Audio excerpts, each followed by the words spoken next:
My name is Danielle Brooks. I'm 27 years old, and 3 nights ago, my mother introduced me to a room full of strangers as her biggest mistake. Yeah, not daughter, not even my name, a mistake. It happened at her engagement party in downtown Dallas.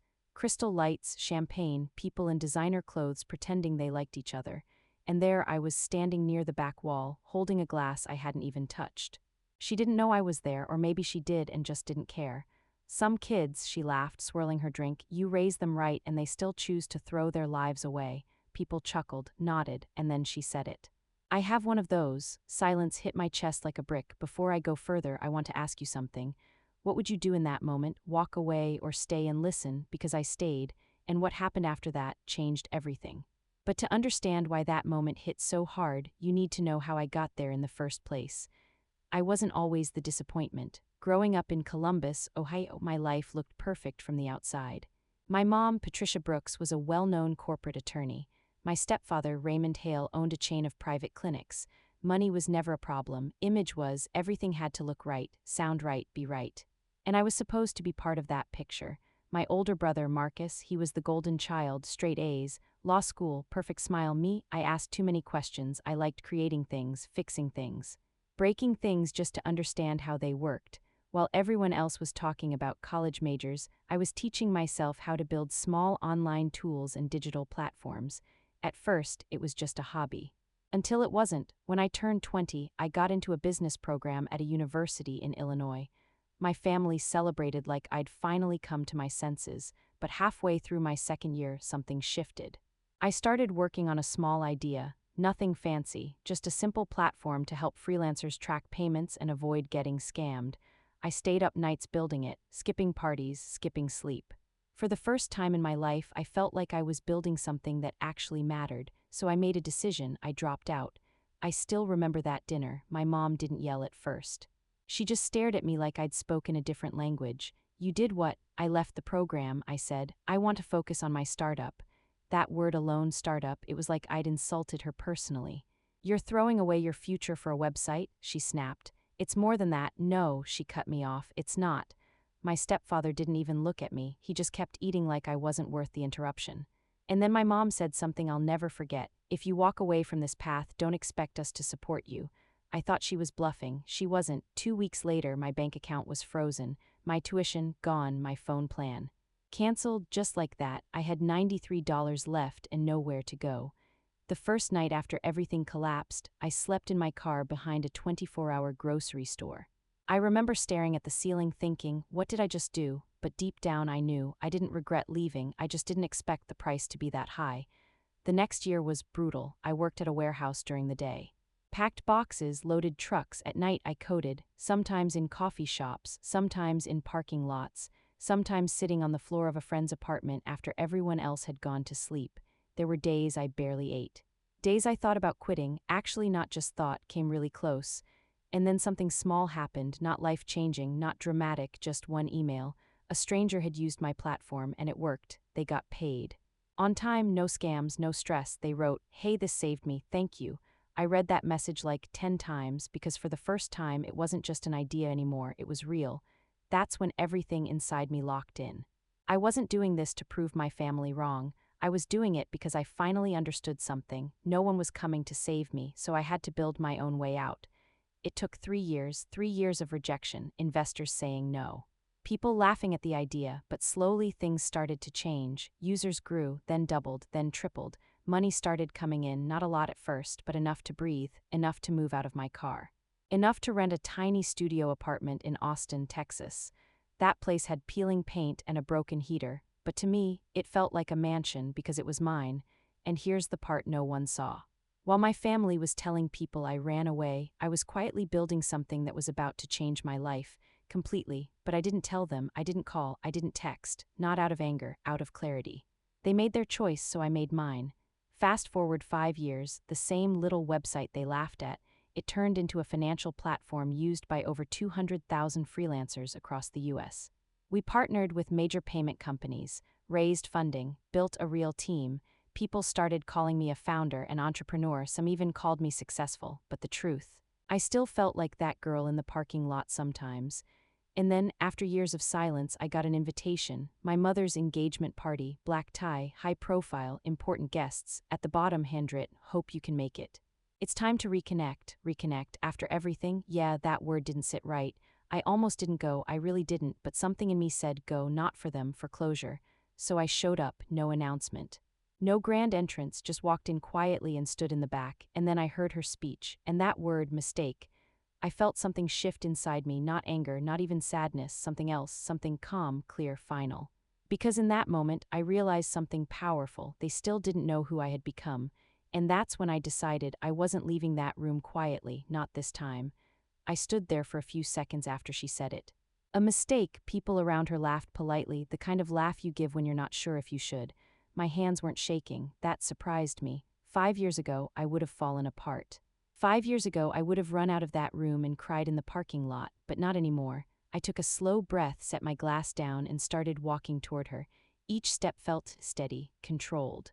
Like I'd already made peace with whatever was about to happen. She didn't see me at first. She was too busy smiling, nodding, playing the perfect host. But then someone near her shifted their gaze, and suddenly, everyone started turning. You know that feeling when a room changes temperature? Yeah, that. Her eyes finally landed on me. For a second, she didn't recognize me, then her expression froze. Danielle, my name sounded unfamiliar coming from her. Like she hadn't used it in years. I didn't know you were coming, she added quickly, forcing a smile as people around us leaned in, curious. Yeah, I said calmly. I figured I'd surprise you. There was tension in the air now, thick. Uncomfortable, but she recovered fast. She always did. This is my daughter, she said, turning to the group. She's been doing her own thing. Funny way to describe disappearing from your child's life. I glanced around the room, business owners, investors, lawyers, people who cared about reputation more than truth, perfect audience. Actually, I said, gently interrupting, I think I should introduce myself. That caught her off guard. Danielle, she started, but I didn't stop. My name is Danielle Brooks, I said, loud enough for the room to hear, and 5 years ago I got cut off by my family for leaving college to build a company. Silence. Real silence this time, not polite, not social, heavy. My mother's smile cracked just slightly. That's not, she tried. It's okay, I said. I'm not here to argue. I looked around again, made eye contact with a few people. You've probably heard a version of me, I continued. The irresponsible one, the rebellious one, the one who threw everything away. A few people shifted uncomfortably. Good, here's the part you didn't hear, I said. I paused, let it land. I built a financial platform that now helps over 200,000 freelancers get paid safely.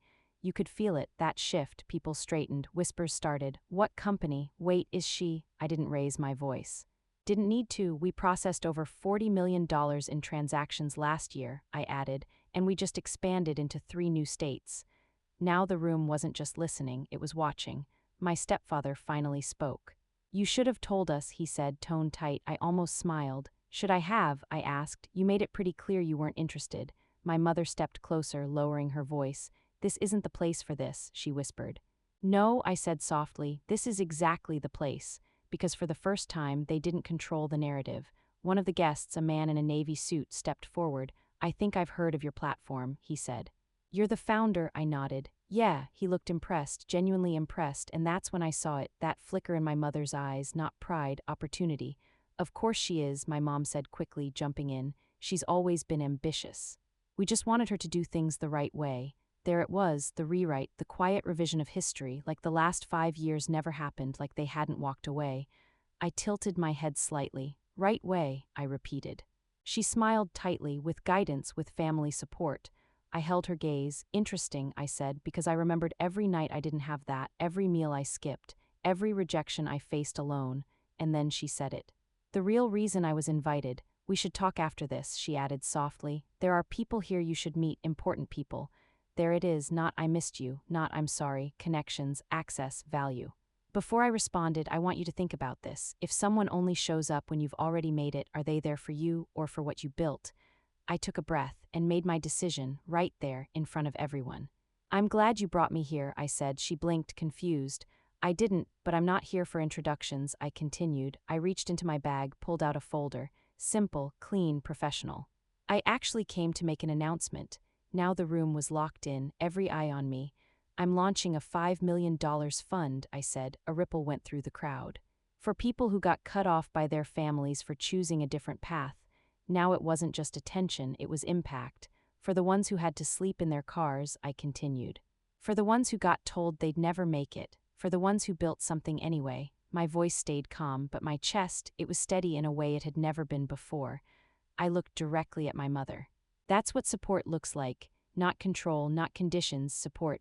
Applause started slowly, then louder, stronger. People weren't clapping for drama, they were clapping for truth. My mother didn't clap, my stepfather didn't either. They just stood there silent, and then she tried one last time. "Danielle," she said, her voice softer now, almost pleading, "we can fix this." Fix, like it was a misunderstanding, like it was small. I shook my head gently. "No," I said, "we can't. Not with anger, not with bitterness, just truth. I needed you when I had nothing," I continued. "You showed me exactly where I stood." Her eyes filled with something, regret maybe, or fear, hard to tell. "But I'm not that person anymore," I said quietly, "and I don't need anything from you now." That was the moment, the real one, not the speech, not the applause, that sentence. I turned to leave. And for the first time, no one tried to stop me. As I walked out of that building, the night air hit different, lighter, clearer, like I'd finally closed a door that had been open too long. A week later, the video from that night went viral. Millions of views, people arguing, debating, taking sides. "You should forgive them. They're still your family. They didn't deserve that," and some said. "Thank you, I needed this. I thought I was alone." That fund, it filled up in less than a month. People donated from everywhere. Some gave thousands, some gave $10, but every message said the same thing. "I get it." As for my family, they reached out. Of course they did. Messages, calls, emails, apologies, invitations, even a few business ideas. That part didn't surprise me. But here's what I learned: forgiveness doesn't mean access. And love without respect isn't love. Today I live in a quiet house outside Austin, nothing flashy, just peaceful. My team feels like family, the real kind, the kind that shows up when things are hard, not just when they're successful. Sometimes I still think about that night, about that word, mistake, and honestly, they were right about one thing: I was a mistake, just not in the way they meant. I was the mistake that broke their control. The mistake that chose a different path, the mistake that built something real. And if you're out there right now, feeling like you don't fit into the life someone else planned for you, listen to me. You're not lost. You're just building something they can't see yet. A month after that night, something unexpected happened. Not from the internet, not from strangers, from my brother, Marcus. We hadn't spoken in years, not because we fought, but because he chose silence. Safer that way, easier.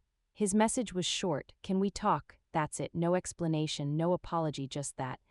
I stared at my phone for a long time, because here's the truth no one talks about: cutting off your family doesn't mean you stop caring. It just means you finally chose yourself, and sometimes that choice still hurts. I agreed to meet him. We picked a quiet coffee shop in Denver, neutral ground. When I walked in, I almost didn't recognize him. He looked tired. Not physically, emotionally, like someone who'd been carrying something heavy for too long. "Hey," he said, standing up awkwardly. "Hey." We sat down. For a minute, neither of us spoke. Just the sound of coffee machines and people talking in the background. "I saw the video," he finally said. "Yeah, most people did." He nodded. "You weren't wrong." That caught me off guard. "I should have said something back then," he added. "When they cut you off, I knew it was wrong." I didn't respond right away, because part of me wanted to ask, "Then why didn't you?" "I was scared," he admitted, like he heard my silence. "Everything in that house was conditional." "You know that?" "Yeah, I knew." "You leaving," he continued, "it broke the illusion, and I wasn't ready to lose what came with staying." Honest, painfully honest. "I'm not here to defend them," he said quickly. "I just didn't want you to think I didn't care." I looked at him, really looked, and for the first time in years I didn't see the golden child. I saw someone who stayed and paid for it in a different way. "They're not doing well," he said quietly. I didn't ask what he meant, I already knew. "Mom keeps saying she wants to fix things," he added. "Dad won't say it, but he's different now." Different, that word again. "And you?" I asked. He paused. "I'm trying to figure out who I am without them deciding it." That hit me, because that journey, I knew it well. Before I continue, I want to ask you something. If someone who stayed silent in your hardest moments comes back later with honesty, do they deserve a second chance, or is silence already the answer? "I don't hate you," I said finally. His shoulders dropped slightly. "But I won't pretend nothing happened either." He nodded. "I understand. We didn't fix everything that day. There was no dramatic hug, no movie-style ending, just truth, and sometimes that's where healing actually starts." Over the next few months we talked more, slowly, carefully, like rebuilding something fragile. He started helping with the fund, quietly at first, reviewing applications, mentoring a few students. He was good at it, really good. Turns out when you take someone out of a controlled life, they finally start becoming themselves. As for my parents, they kept reaching out, messages got softer, less demanding, more human. One email stayed with me. From my mom, I don't know how to talk to you without asking for something. I think that's the problem. For the first time, there was no request at the end, no hidden agenda, just that sentence. I didn't reply, not yet. Because healing doesn't happen on a schedule, and boundaries, they don't disappear just because someone finally understands them. But something inside me shifted, not forgiveness, not fully, but space. A few weeks later, I stood in front of a room full of students, the first official group funded by the program, different backgrounds, different dreams, same story, someone somewhere told them they weren't enough. I looked at them and said, "You don't need permission to build your life." Some of them cried, some smiled, some just sat there holding onto that sentence like it was oxygen. And in that moment, I realized something. This was bigger than me, bigger than my family. Bigger than that night in Dallas. Pain didn't just break me, it redirected me. My company kept growing, the fund kept expanding, and my life, it got quieter, stronger, more intentional. No more proving, no more chasing approval. Just building, living, choosing. And yeah, sometimes people still say, but they're your parents. And now, I just smile, because I finally understand something simple. Being related doesn't give someone the right to your life, respect does. Consistency does, love without conditions does. Everything else, that's just history. If you're listening to this right now from a small room, from a place where you feel stuck, from a life that doesn't feel like yours, hear me clearly. You are allowed to choose differently, even if it costs you everything, because sometimes losing the wrong people is how you finally find yourself. And if this story stayed with you, take a second, like this video. Share it with someone who needs it, and subscribe to Real Life Revenge series, because stories like this, they're not just stories, they're reminders that you're not alone and you never were.